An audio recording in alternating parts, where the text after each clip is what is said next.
നമുക്ക് പോകേണ്ടത് അത് ADGP MR അജിത് കുമാറിന് വിജിലൻസ് നൽകിയ ക്ലീൻ ചിറ്റ് കോടതിയെ സർക്കാർ അറിയിച്ചില്ല എന്നുള്ളതാണ്. അന്വേഷണം പൂർത്തിയായില്ലെന്നും പൂർത്തിയാക്കിയാൽ 45 ദിവസത്തെ സമയം വേണമെന്നും സർക്കാർ കോടതിയെ ബോധ്യപ്പെടുത്തി. പൂരവിവാദത്തിലെ ത്രിതല അന്വേഷണത്തിന്റെ ഭാഗമായി മന്ത്രി കെ രാജനിൽ നിന്നും മൊഴിയെടുക്കും. നിയമസഭ പൂർത്തിയാവുന്ന മുറയ്ക്ക് മൊഴി നൽകാൻ തയ്യാറാണെന്ന് മന്ത്രി അറിയിച്ചിട്ടുണ്ട്. എന്ന് നിങ്ങളുടെ അഭിപ്രായമാണ്. എനിക്ക് അഭിപ്രായമില്ല.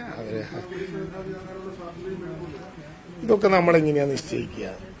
എങ്ങനെയാ നമ്മൾ നിശ്ചയിക്കുക? ഏഷ്യാനെറ്റിന്റെ ചീഫ് ഇപ്പൊ BJPയുടെ പ്രസിഡന്റ് ആവും നമ്മൾ ആരെങ്കിലും കരുതിയോ? അപ്പൊ ആ യാഥാർത്ഥ്യം നമ്മൾ ഉൾക്കൊണ്ടു. ഇങ്ങനെ ഞാൻ റവന്യൂ മന്ത്രിയാവുന്ന ആരെങ്കിലും കരുതിയോ? റവന്യൂ മന്ത്രിയായി അപ്പൊ ആ യാഥാർത്ഥ്യം ഉൾക്കൊണ്ടു. ഇനി എങ്ങനെയായിരിക്കും ആരായിരിക്കും വരിക എന്നുള്ളത് നോക്കി നമുക്ക് തീരുമാനിക്കാം. ആ ഘട്ടത്തിൽ പറയാം. വർത്തമാനത്തിനോട് പ്രതികരണമുള്ളൂ. ഭൂതത്തിനോടും വർത്തമാനത്തിനോടും പ്രതികരണമുണ്ട്. ഭാവിയോട് പ്രതികരണം ഇല്ല. ഇപ്പൊ ഞാൻ പറഞ്ഞ അങ്ങനെയാണെന്നല്ല, ഇനി അങ്ങനെ എഴുതി കാണിക്കുകയും വേണ്ട. ഞാൻ പറഞ്ഞ കാര്യം ഓരോരുത്തരും എന്താവും എന്നുള്ളതിനെ കുറിച്ച് ഒരു കാഴ്ചപ്പാട് നമുക്കില്ല. ആവുന്ന ഘട്ടമാകട്ടെ, അപ്പൊ പറയാം, ആവശ്യമില്ല. പൂരവുമായി ബന്ധപ്പെട്ട കാര്യമല്ലേ? പൂരവുമായി ബന്ധപ്പെട്ട കാര്യം ആവശ്യപ്പെട്ടാൽ മൊഴി രേഖപ്പെടുത്താനുള്ള അവസരം കൊടുക്കും. അത് അന്വേഷണ ഏജൻസിക്ക് ആരെയും മൊഴി രേഖപ്പെടുത്താൻ അവസരം ഉണ്ടാകും. നിയമസഭയുടെ തിരക്ക് നടക്കുന്നതുകൊണ്ട് അവർ വന്നിരുന്നു. നമുക്കൊരു സമയം കണ്ടെത്താൻ പറ്റിയിട്ടില്ല. കണ്ടെത്തിയാൽ അത് കൊടുക്കും. അതിന് വേറെ പ്രയാസമുള്ള കാര്യമൊന്നുമില്ല. മന്ത്രിയാണ് ഈ വിഷയത്തിൽ സംസാരിച്ചത്. മന്ത്രി മൊഴി നൽകുമെന്ന് തന്നെയാണ്. നിയമസഭ നടക്കുന്നതുകൊണ്ട് അതിനുശേഷമായിരിക്കും ഈ വിഷയത്തിൽ മന്ത്രിയുടെ നടപടി ഉണ്ടാവുക എന്നുള്ളതാണ്. VV വിനോദ് വിവരങ്ങൾ പങ്കുവെക്കുകയാണ്. വിനോദ്, ഇത് ഇന്നലെ വിജിലൻസിന്റെ ക്ലീൻ ചിറ്റ് അജിത് കുമാർ ഉണ്ടായിരുന്നു എന്നാണ് മനസ്സിലാക്കുന്നത്. ആ റിപ്പോർട്ട് വിജിലൻസ് സർക്കാരിന് കൈമാറുകയും ചെയ്തു. പക്ഷേ വിജിലൻസ് കോടതി ഈ കേസ് പരിഗണിച്ചപ്പോൾ അത് അറിയിക്കുക എന്നുള്ള ഒരു സാഹചര്യം കൂടി സർക്കാരിൽ സംജാതമായിരുന്നു. പക്ഷെ തൽക്കാലം അങ്ങനെ വേണ്ട എന്നുള്ളതാണോ? അന്വേഷണം പൂർത്തിയായിട്ടില്ല എന്നുള്ള നിലപാട് അറിയിക്കാൻ സർക്കാരിനെ പ്രേരിപ്പിച്ച ഘടകങ്ങൾ എന്തൊക്കെയാണ്?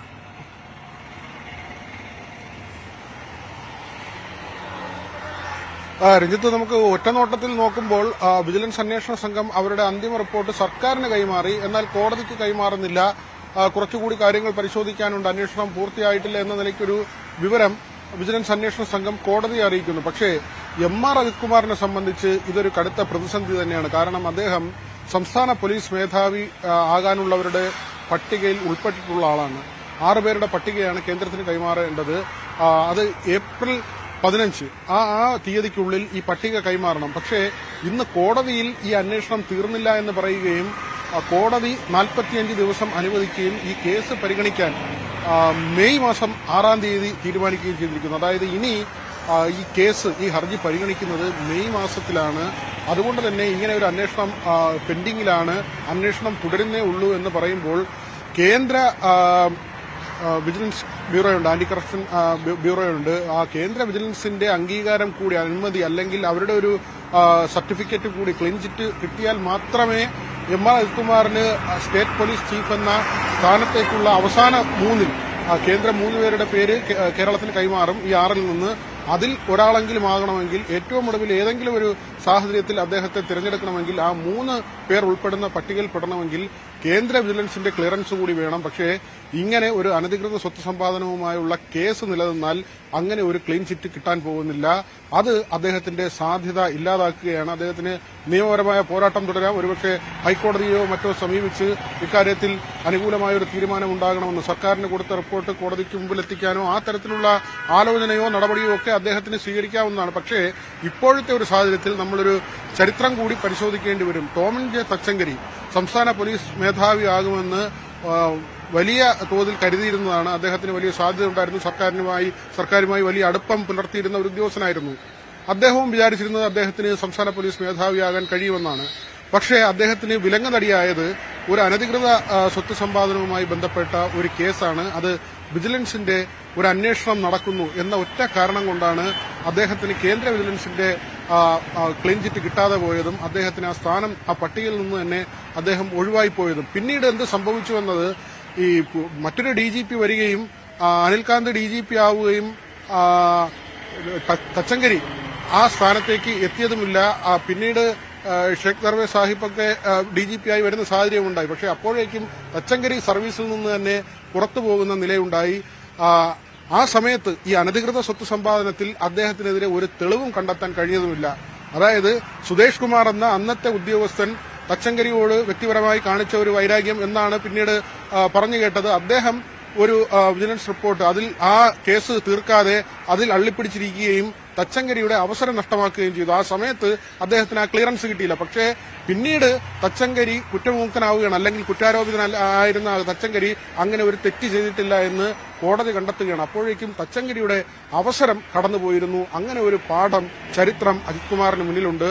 അതുകൊണ്ട് തന്നെയാണ് അദ്ദേഹം തിരക്കിട്ട് ഇത്തരത്തിലുള്ള സർക്കാരിനെ പോലും ഒരുപക്ഷെ സമീപിച്ചിട്ടുണ്ടാകാം. അദ്ദേഹത്തിന്റെ കേസുകൾ തീർക്കണമെന്ന ആവശ്യവുമായി ADGP ലോ ആൻഡ് ഓർഡർ നേരത്തെ ഒരു അന്വേഷണം നടത്തിയിരുന്നു. ആ അന്വേഷണത്തിന്റെ റിപ്പോർട്ട് സർക്കാരിലേക്ക് പോയി. ത്രിതല അന്വേഷണമാണ് MR അജിത് കുമാറിനെതിരെ നേരത്തെ പ്രഖ്യാപിച്ചത്.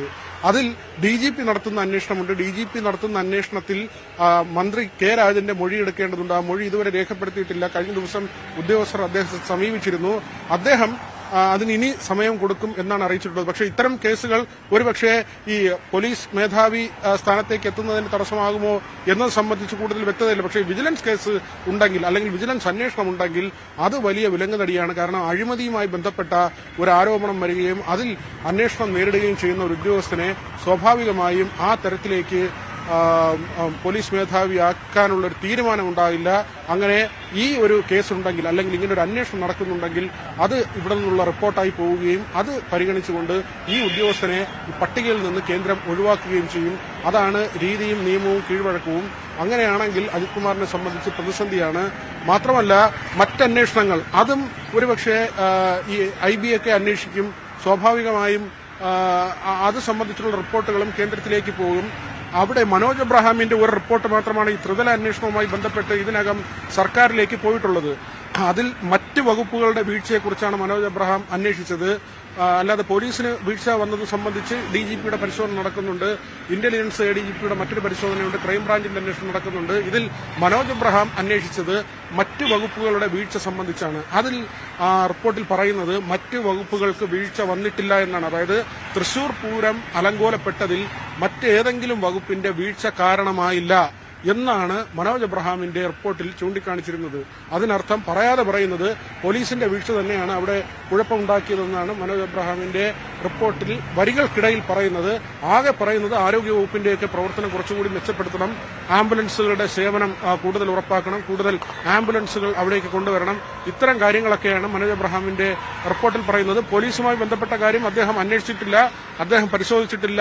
പോലീസ് വീഴ്ചയാണെന്നോ ഇല്ലെന്നോ പറയാനുള്ള ഒരു ജൂറിസ്ഡിക്ഷൻ അദ്ദേഹത്തിന്റെ അന്വേഷണത്തിന്റെ ആ പരിധിയിൽ വരുന്ന ഒരു കാര്യമല്ല, അദ്ദേഹത്തിന്റെ ജൂറിസ്ഡിക്ഷനിൽ വരുന്ന കാര്യമല്ല. പക്ഷേ അദ്ദേഹം കൊടുത്ത റിപ്പോർട്ടിൽ അദ്ദേഹത്തിനെ ഏൽപ്പിച്ച കാര്യത്തിൽ അദ്ദേഹം അന്വേഷിച്ച് നൽകിയ മറുപടി മറ്റു വകുപ്പുകൾക്ക് വീഴ്ച ഉണ്ടായിട്ടില്ല എന്നതാണ്. അങ്ങനെയാണെങ്കിൽ തൃശൂർ പൂരം ഏതായിരുന്നാലും അലങ്കോലപ്പെട്ടു, മറ്റു വകുപ്പുകൾക്ക് വീഴ്ചയില്ല. എന്നാൽ അതിനർത്ഥം പോലീസിന് വീഴ്ച പറ്റി എന്ന നിലയ്ക്ക് തന്നെയാണ്.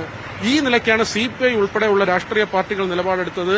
VS സുനിൽകുമാർ അടക്കമുള്ളവരുടെ പ്രതികരണങ്ങൾ, അദ്ദേഹം അവിടെ സ്ഥാനാർത്ഥിയായിരുന്നതാണ്, അദ്ദേഹത്തിന്റേതടക്കമുള്ള പ്രതികരണങ്ങൾ ഇക്കാര്യത്തിൽ ഉണ്ടായിട്ടുണ്ട്. ബിനോയ് വിശ്വം ഏറ്റവും ഒടുവിൽ MR അജിത് കുമാറിനെ ADGP ലോ ആൻഡ് ഓർഡർ സ്ഥാനത്ത് നിന്ന് മാറ്റുമ്പോൾ, ക്രമസമാധാന ചുമതലയിൽ നിന്ന് മാറ്റുമ്പോൾ ബിനോയ് വിശ്വം പറഞ്ഞത് ഇത് CPI എടുത്ത നിലപാട് ശരിയാണ്, അല്ലെങ്കിൽ ഇത്തരം ഒരു ഉറച്ച നിലപാട് എടുത്തതുകൊണ്ടാണ് ഇങ്ങനെ ഒരു നടപടി ഉണ്ടായതെന്നാണ് അന്ന് ബിനോയ് വിശ്വം MR അജിത് കുമാറുമായി ബന്ധപ്പെട്ട ഇനിയും അന്വേഷണം ഉണ്ടാകുമെന്നാണ് മനസ്സിലാക്കേണ്ടത്. വിനോദാണ് വിവരങ്ങൾ പങ്കുവച്ചത്.